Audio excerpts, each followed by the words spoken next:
President, please let's take our seats.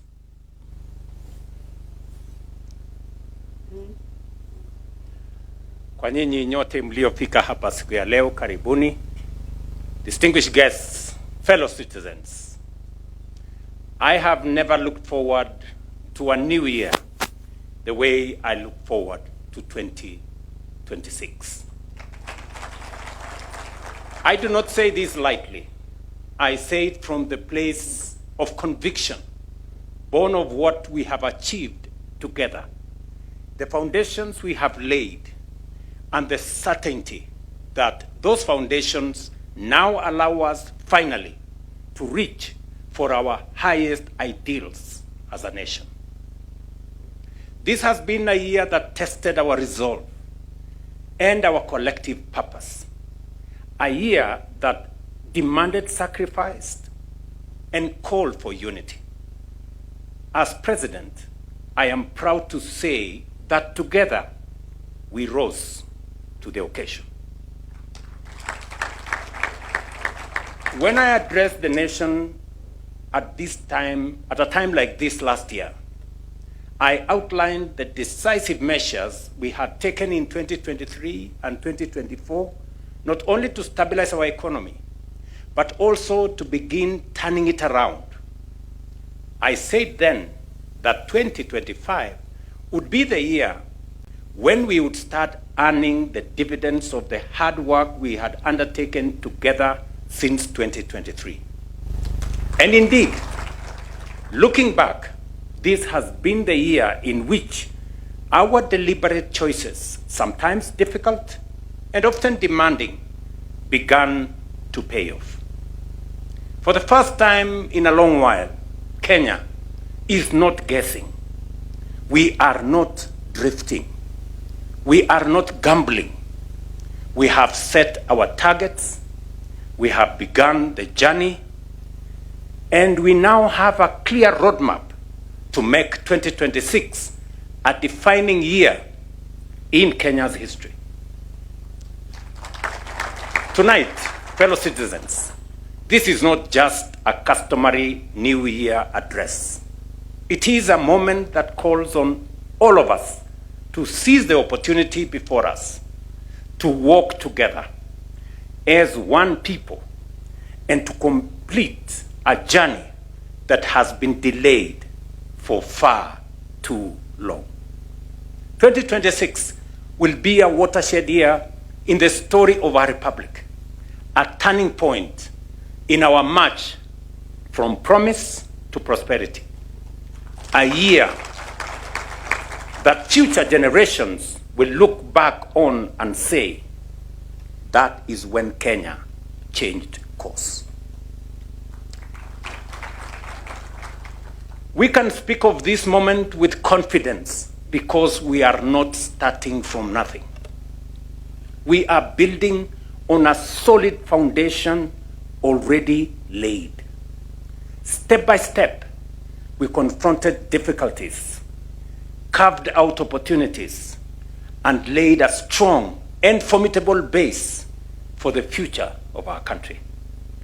But the story of 2025 is not merely about numbers and statistics.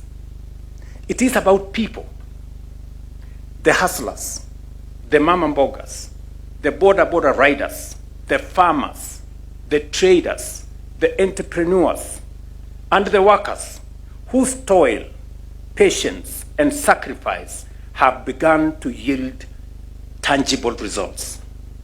It is the story of ordinary citizens whose lives have quietly changed in very extraordinary ways.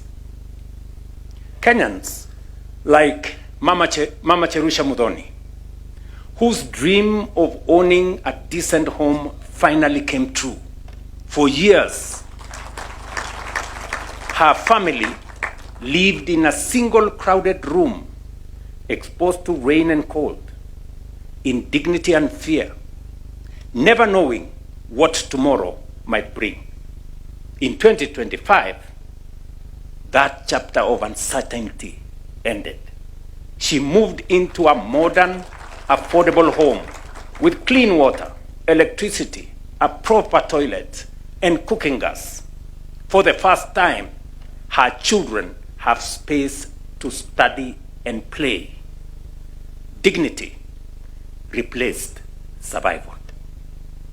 The foundations we have laid have also enabled millions to access quality health services under our universal healthcare program. Today, more than 29 million Kenyans are registered under Social Health Authority. Across the country, stories of care, relief, dignity, and support are being told quietly and powerfully by ordinary citizens whose lives have been transformed. Stories like that of Naomi Mutendwa Kilunda, a single mother of 6, who watched her 17-year-old daughter Lydia struggle daily with a severe and abnormal breast overgrowth that caused pain, limited mobility, and emotional distress. After learning about the SHA program through her local assistant chief, Naomi enrolled and registered her children as dependents. Lydia was treated at Kenyatta National Hospital, where SHA fully covered the cost of a specialized corrective surgery amounting to Kenya shillings 168,000, as well as all post-operative follow-ups. No out-of-pocket payments was required. Lydia has since recovered well, regained her confidence and dignity, and is preparing to resume her education in this new year as she joins Form 4. Let me tell you another story. In Kisumu, Christina Wino Onyango, a 41-year-old widow, mother of 5, and a mama mboga, faced a life-threatening diagnosis of stage 2 esophageal cancer. As a registered SHA member contributing 7,000 annually, Christine received comprehensive treatment at Jaramogi Oginga Odinga Teaching and Referral Hospital. SHA covered medical costs exceeding 250,000, including diagnostic tests, specialized surgery, 5 days of intensive care, and inpatient and post-operative management. Her chemotherapy, scheduled to begin on January 15, will also be fully covered.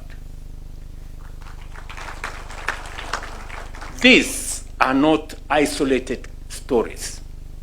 They reflect the experiences millions of other Kenyans have benefited from the outcome of deliberate policy choices. Ladies and gentlemen, for too long, farming was a gamble rather than an investment. Farmers planted and prayed, never certain whether the harvest would even cover their initial costs. That story has changed. With affordable fertilizer, certified seed, and the blessing of rains, yields have improved significantly. Food production rose significantly. Maize harvests are on course to reach the highest in the history of Kenya. Tea earnings surged. Coffee prices nearly doubled. Sugar production grew as imports fell. Livestock, dairy, leather, and meat exports expanded steadily. We expanded education opportunity through reformed merit-based systems. And we helped nearly 1 million Kenyans access jobs through housing, labor mobility, and the digital economy, with many more opportunities coming in 2026, going into the future. But even as we acknowledge this progress, 2025 was not defined by success alone. It was also a challenging year, one that tested our unity and reminded us of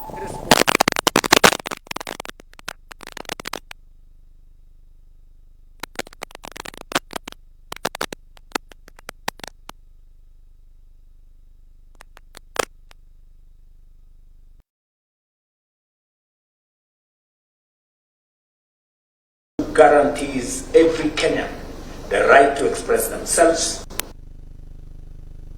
participate freely in our democracy.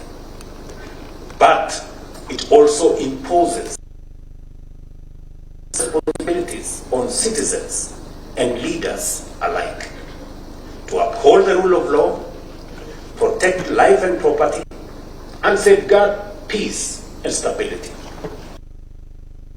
Our responsibilities are inseparable.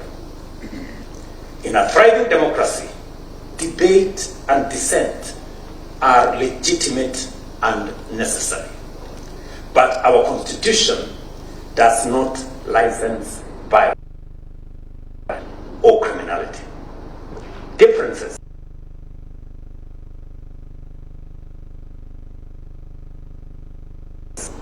we all cherish. Those entrusted with leadership carry a heightened duty to unite, to build rather than to burn.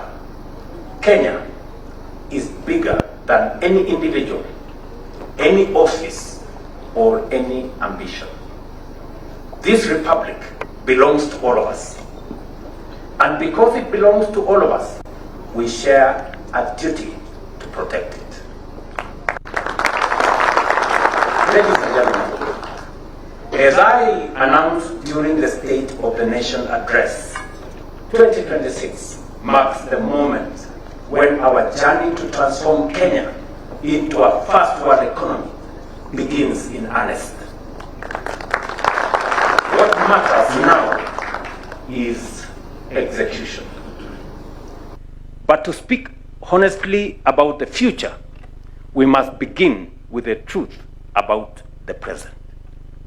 Today, nearly 4 in every 10 Kenyans live below the poverty line. That is more than 20 million of our people.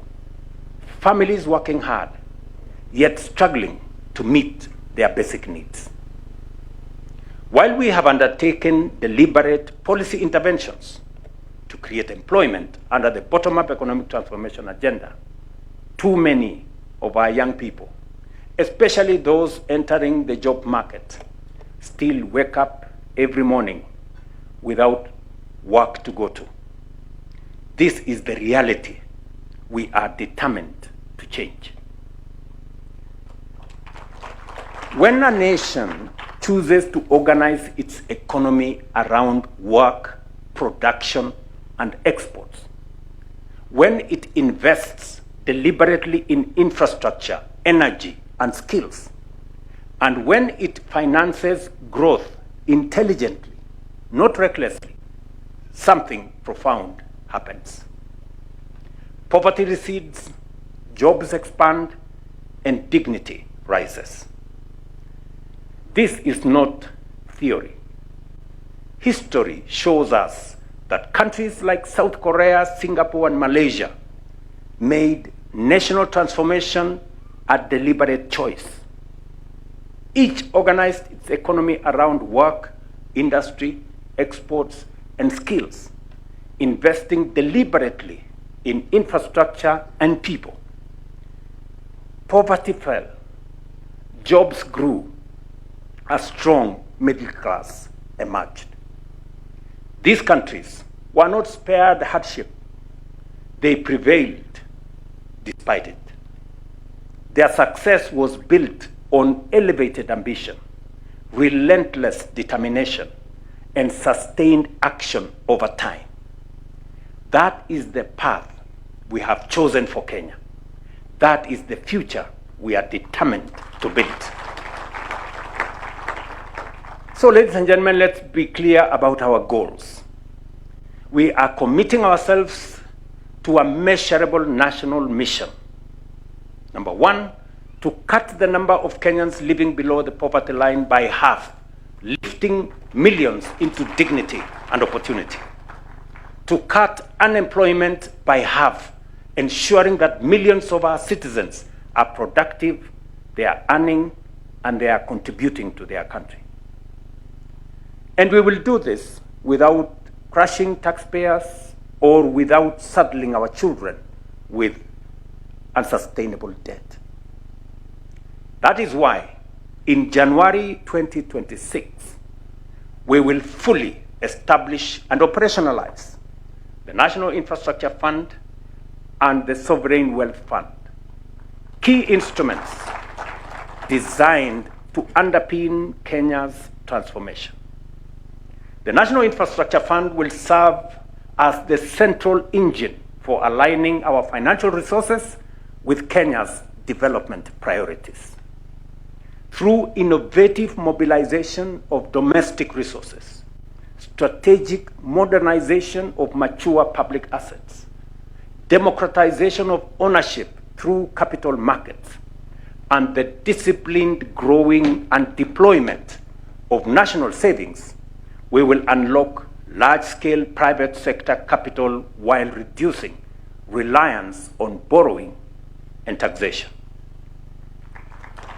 All proceeds, and I repeat, all proceeds from privatization will be ring-fenced and invested strictly in public infrastructure projects that generate and preserve long-term value. Every shilling invested through this fund will crowd in multiple additional shillings from long-term investors in the private sector. Alongside this, the Sovereign Wealth Fund will for the first time secure intergenerational equity, saving for the future, protecting future generations, and protecting the nation from external shocks, and investing in strategically growing national wealth, giving full effect to Article 201 of our Constitution. Together, these two funds will enhance by multiples the financing of Kenya's development agenda and accelerate our bottom-up transformation as we charge forward full steam to economic freedom and a first world economy. Through this framework, 2026 becomes the year of execution at scale. In this new year, we will complete the Talanta Sports Complex, ready to host major international sporting events, including the 2027 AFCON. We will also complete the state-of-the-art Bomas International Convention Center, restoring it as a premier venue for national and international conferences and positioning Kenya as the region's hub for international events. We will accelerate the tarmacking of the 6,000 kilometers of roads already contracted and underway across the country, including the Rironi-Mau Summit Road, which will be completed and open for traffic by mid-2027. I want to state that we already have resources to undertake the feasibility study to extend that road from Mau Summit through Eldoret to Malaba, and from Mau Summit through Kericho to Kisumu to Malaba. At the same time, we will start the construction of several new highways countrywide, as I did announce in my State of the Nation address. Ladies and gentlemen, in this new year, we will also commence the construction of the Naivasha, Narok, Bomet, Nyamira, Kisumu, Malaba standard gauge railway, creating a modern transport and logistics corridor linking Kenya to East and Central Africa region.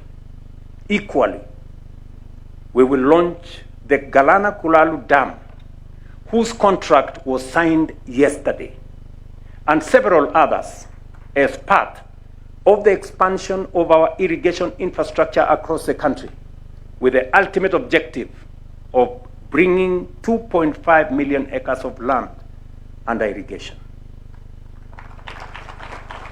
We will also begin the construction of a modern, world-class airport at the Jomo Kenyatta International Airport to anchor our nation as the aviation's capital of our region and boost our trade and tourism sectors.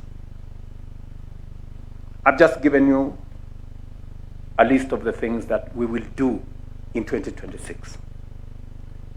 Ladies and gentlemen, changing and transforming a country does not require a miracle.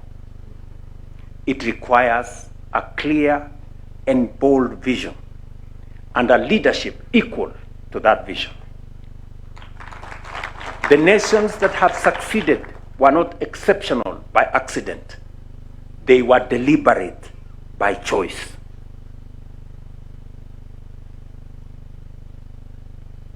One bishop, I saw one bishop last week say that if others took 30 years to move to the first world, Kenya will take shorter because we believe in God.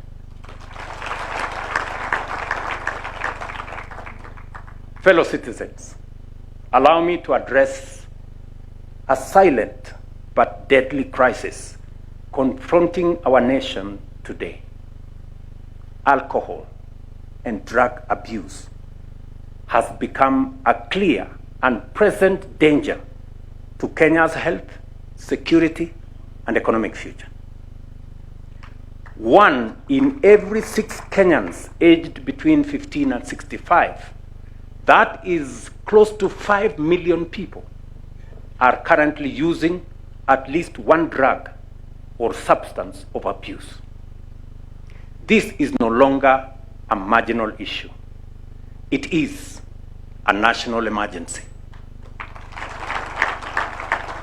The burden falls heaviest on men and young people. 1 in every 3 Kenyan men in this age group uses drugs or abuses alcohol. Among young adults aged between 25 and 35, our most productive population, 1 in every 5 is affected. Over 1.5 million young Kenyans are being pulled away from opportunity into dependency. Alcohol, and I repeat, alcohol remains the most widely used substance, with more than 3.2 million current users.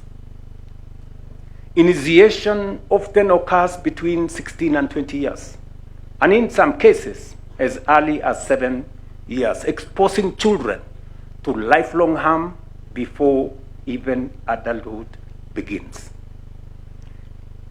Kenya cannot grow. Kenya cannot compete or remain secure when millions are trapped in addiction. This crisis demands decisive national action. Accordingly, going into the new year, the government will confront alcohol and drug abuse as a national development and security emergency, backed by political will, expanded enforcement capacity, and coordinated action across government. We will establish a strengthened anti-narcotics unit within the Directorate of Criminal Investigations with operational capacity comparable to the Anti-Terrorism Police Unit. Fully resourced with modern surveillance, intelligence, forensics, financial investigation capabilities, the unit will operate as a permanent multi-agency formation, working closely with the National Authority for the Campaign Against Alcohol and Drug Abuse, NACADA, the National Intelligence Service, border management agencies, county governments, and international partners. To support this expansion, The unit's strength will be boosted from the current 200 to 700 officers through new recruitment and redeployment, all trained and equipped for national operations against high-level traffickers, financiers, and organized criminal networks. Asset tracing, seizure, and forfeiture will become central to every narcotics and illicit alcohol investigation. The Asset Recovery Agency will be engaged from the point of seizure, and all assets used or acquired through these activities, including cash, vehicles, land, buildings, and businesses, will be treated as proceeds of crime, promptly frozen, prosecuted, forfeited to the state, and redirected to rehabilitation, prevention, and treatment programs. Recognizing these crimes as organized criminal enterprises, I urge the judiciary to consider establishing specialized courts to fast-track cases, and I will be consulting with the Chief Justice on how the executive can support this effort, including resourcing while fully respecting judicial independence. Border security will be strengthened through enhanced capacity for the Border Patrol Unit and the National Police Service, including modern surveillance technologies to monitor movement across our borders. Finally, to safeguard integrity within the security agencies, any government official, including security officers, found culpable of facilitating, protecting, or colluding with drug traffickers or illicit alcohol networks will be prosecuted and dismissed forthwith from service. Fellow citizens, this struggle is deeply personal to me as president and as a parent. No law can replace parental guidance, community values, or early intervention in the lives of our children. As parents, we must choose to be present in the lives of our children. We cannot afford to delegate our children to others. We must guide them, protect them, and intervene early before addiction takes hold. If we fail to act, we fail our children, and we fail the next generation. If we rise to this duty, we secure not only their future, but the moral strength and destiny of our nation.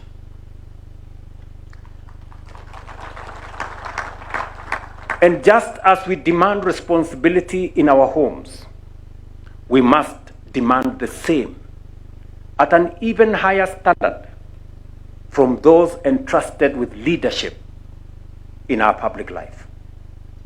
Leaders must lead from the front. I reiterate that 2026 and the years beyond will usher in a period of accountability. Leadership will not be judged not by promises made, but by performance delivered. Not by the exuberance of youth or the longevity of service, but by results and a proven track record. Those entrusted with the privilege of leadership will be held to account for the service they render and the outcomes they deliver to the people, not for the excuses crafted to mask a poverty of ideas or a lack of ambition. The measure of leadership is impact, and that standard will apply to all.